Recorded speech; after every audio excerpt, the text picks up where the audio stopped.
蒋渭水所创立的台湾民众党，在日本时代结束了后，也转做台湾省政治建设协会，同款想要来推动政治改革，想袂到也是受到228事件影响。台北的228纪念馆即马也出版相关的专册，要来消解这个消息的政党。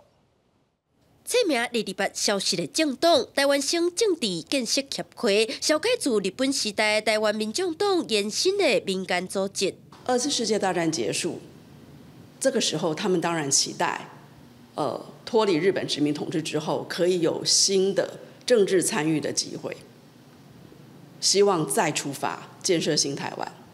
但是没有想到，当时的政府其实是不允许台湾人阻挡的。虽然当局禁止组党，不过因也是以全台组织化做目标，成立20个月地方分会，而且佫以中华民国宪法通过为转机，推动县市长直接民选，追求改变官派贪污的统治，是台湾民众运动的重要历程。228纪念馆即届出版这本专册，嘛特别用政党来甲称呼，要求县市长普选，它不是意见领袖的意见而已。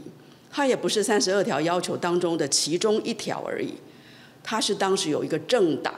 而且起自日本时代的台湾民众党，甚至当时的自治运动团体跟解放运动团体，如农民组合等等的，甚至台湾共产党，请全力下去要求的。台湾省政治建设协会当时嘛积极参与228事件处理委员会，虽然伫228镇压之后，协会干部互处死也是通缉，不过像迄阵的各同胞书讲到改革官职等等，看会出迄当时的知识人的期盼甲精神，即阵嘛收藏伫228的馆场中。